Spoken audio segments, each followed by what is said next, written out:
The sun had barely risen over the small village of Larkipur, painting the fields in shades of gold and orange, when Rafik, a poor farmer, stepped out of his small mud and thatch house.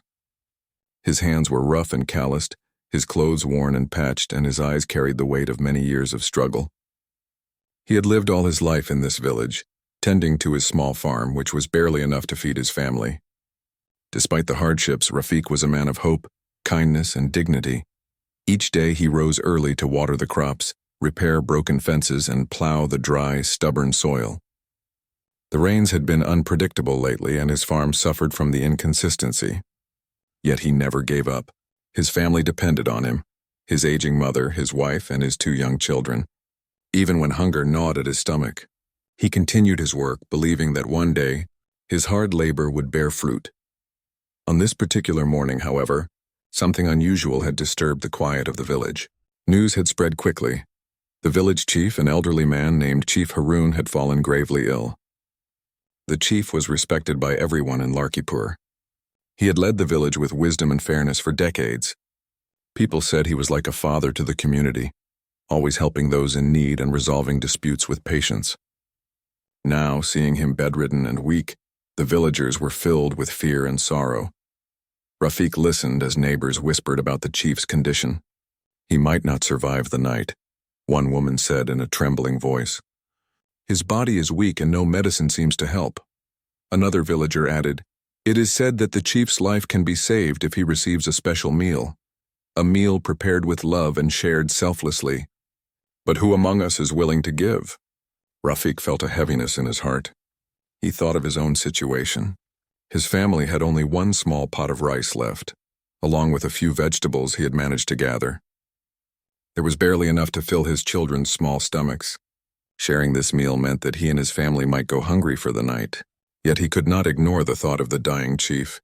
This was a man who had guided the village, who had given Rafik and many others opportunities to live with dignity. Rafik returned to his small home.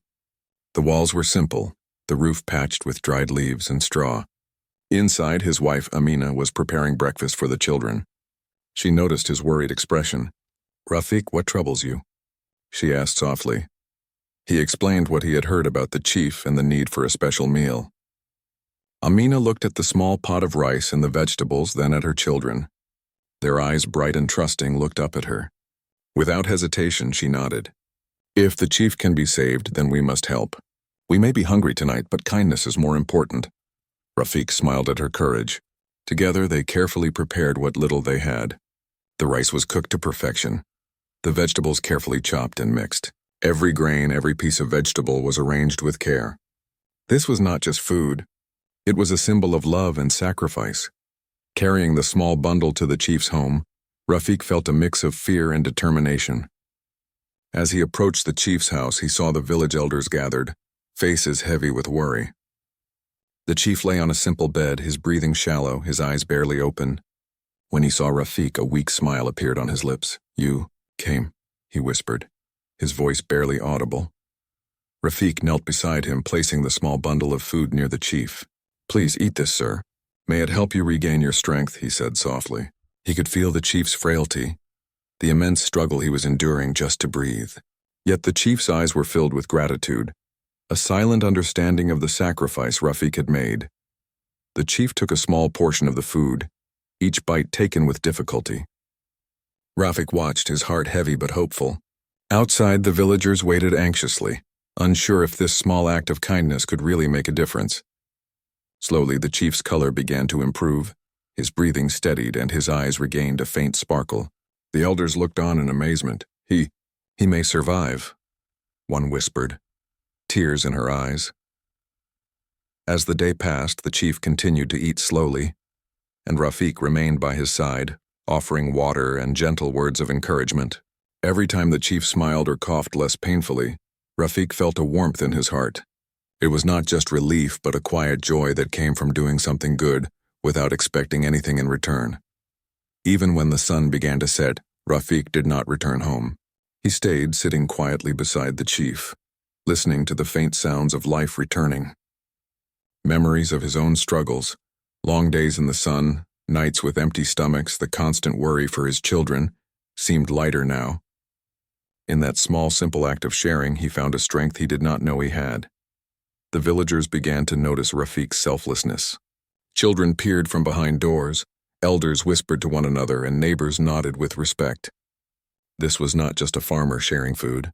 This was a man showing the true meaning of humanity, kindness, and sacrifice. By nightfall, the chief had regained enough strength to speak more clearly. "Rafiq," he said, his voice now stronger, "you have shown me what no medicine could ever do. You have saved my life with your heart, not with gold or riches. The village will remember this, and so will I." Rafiq bowed his head, feeling both humility and pride. He had not helped the chief for praise or reward. He had done it because it was the right thing to do. Yet hearing the chief's words, he felt a deep connection, a bond of respect and gratitude that went beyond words. That night, Rafiq returned home, exhausted but fulfilled. Amina and the children waited anxiously. They had been worried about his safety, worried about whether their small act of kindness would be enough. When Rafiq told them the chief was recovering, their faces lit up with joy. They sat together, quietly thankful, and shared a simple meal that night, feeling richer than ever despite the meager portions.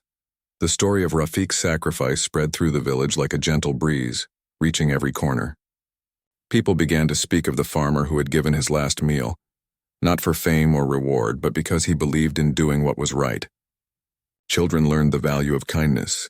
Neighbors learned the power of generosity, and the village felt a renewed sense of hope. Even as Rafiq returned to his daily struggles, the hard work in the fields, the unpredictable rains, the small meals, his heart was lighter. He had done something extraordinary in a simple way. The chief's survival was a reminder that goodness, even in small acts, could create ripples that touched many lives. And so, the first part of Rafiq's story ends not with wealth or fame, but with the quiet strength of a man who understood that true heroism is measured not by what one has, but by what one gives. The farmer's life was still filled with challenges, but now every sunrise carried the promise of hope, and every grain of rice shared had the power to change lives. Weeks passed since Rafiq had shared his last meal with the ailing chief. Life on his small farm continued with the usual challenges: dry soil, unpredictable weather, and meager crops. But a quiet hope lingered in his heart. He did not expect any reward for his act of kindness. Helping the chief had been the right thing to do, and that alone was enough for him. Yet, life has a way of surprising those who give without expecting anything in return. One early morning, as the first rays of sunlight touched the fields, a small procession approached Rafiq's house. The villagers whispered excitedly, pointing toward the road where a few strangers were walking. Among them was Chief Haroun himself, looking stronger and healthier than he had in months. But he was not alone. 5 young girls walked beside him, their faces bright with curiosity and determination. Rafiq's heart skipped a beat, and he hurried forward to greet them. "Rafiq," the chief called, his voice full of warmth and gratitude, "you have shown more kindness than any of us could imagine. I have come to repay your generosity, though no gift could ever truly match your sacrifice." Rafiq bowed his head, feeling a mix of humility and astonishment. "I did what I could, sir," he said quietly. "It was not for reward," the chief smiled. "Even so, life often rewards those who act with a pure heart. These girls come from a nearby village. They have been searching for guidance, education, and a safe place to grow. I believe they can find that here under your care, and together we can help them learn and thrive." Rafiq looked at the 5 girls standing before him. They were young, between the ages of 12 and 15. Each one had a story written in her eyes, stories of hardship, courage, and hope. Their clothes were simple but clean, and their hands carried small bundles, perhaps their only belongings. There was a quiet dignity in them that reminded Rafiq of himself and his family, children who had dreams despite the struggles they faced. Over the next few days, Rafiq and his wife, Amina, welcomed the girls into their small home. It was a tight fit, with barely enough room for their own children, but love and kindness soon filled every corner. The girls were polite, eager to learn, and willing to help in any way they could. They swept the floors, helped in the kitchen, and even tended small patches of the farm. What Rafiq had not realized was how much energy, intelligence, and hope these girls would bring into his home and farm. With the girls' help, the farm began to transform. They introduced small improvements, rotating crops, planting vegetables that grew faster, and finding ways to make the soil more fertile. The farm, which had been struggling under Rafiq's sole effort, began to thrive. Neighbors noticed the difference, and soon, even the village elders came to ask for advice on how to improve their own fields. But the changes were not only in the farm. The girls, though young, had a natural gift for teaching. They began helping Rafiq's children with their studies, explaining lessons with patience and clarity. Within weeks, the children's reading and writing improved dramatically.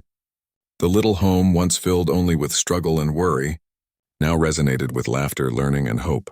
One evening, as the family sat together under the fading sunlight, Rafiq reflected on how different life had become. The farm, though still small, produced more than enough to feed everyone. The girls had become like daughters to him and Amina, and their presence had brought a new energy to the household. Even the neighbors had begun to see Rafiq, not just as a poor farmer, but as a man who had been rewarded in the most meaningful way, a life enriched by love, learning, and community. The chief visited often, checking on both the girls and the farm. Each time he came, he praised Rafiq for his unwavering kindness. "You have shown that the heart of a person is more valuable than gold," he said. "Your willingness to help even when you had nothing has changed lives. Not just mine, not just these girls, but your entire village." As months passed, the girls grew stronger, healthier, and more confident. They learned skills that would serve them for a lifetime. From farming techniques to literacy, hygiene, and even small business ideas. They began teaching other children in the village, spreading the knowledge they had gained. The ripple effect of Rafiq's single act of kindness now extended far beyond his own household. One day, as Rafiq worked in the fields, one of the girls, Zara, approached him with a small notebook. She had been writing stories about the village, the farm, and the people who lived there. "Rafiq, we want to show everyone what you have taught us," she said shyly. "We want to write about kindness, hard work, and hope, so others can learn too." Rafiq smiled, feeling a warmth that words could not describe. "Then write, Zara. Tell the story, and let others see that small acts of goodness can grow into something powerful." With the girls' help, the village began to change. Fields that were once barren bloomed with crops, and families who struggled to survive now had enough food. Children went to school more regularly, inspired by the young girls who had become role models. Even the elders, who had been skeptical at first, began to embrace new ideas and improvements. The small act of sharing a single meal had now grown into a movement of hope, learning, and community transformation. The girls also developed deep bonds with Rafiq's family. They celebrated festivals together, shared stories around the evening fire, and helped each other through difficult days. The house, once quiet and filled with worry, now overflowed with laughter, conversations, and the sound of children learning. Rafiq often marveled at how much joy and energy these girls had brought into his life, and he realized that kindness had a way of returning in unexpected, extraordinary ways. Even beyond the village, news of Rafiq's story began to spread. Travelers passing through would hear of the farmer who had shared his last meal with a dying chief, and how that single act had transformed an entire community. People admired his courage, humility, and generosity. Some came to offer help, resources, or advice, but Rafiq remained humble, always crediting the chief, the girls, and his family for the improvements. Years later, Rafiq would sit under the shade of a large tree on his farm, watching the children play, the girls teaching the younger ones, and the crops swaying gently in the wind. He reflected on how a single act of selflessness had changed not only the chief's life but his own, his family's, and even the village's. He realized that true wealth was not measured in gold or possessions but in the love, knowledge, and hope one could share with others. The chief continued to visit, often bringing new students or resources for the girls. He marveled at how Rafiq's life had changed and how the village had blossomed. "You have created a legacy," the chief told him one afternoon. "One act of kindness, one meal shared in compassion has become a story for generations."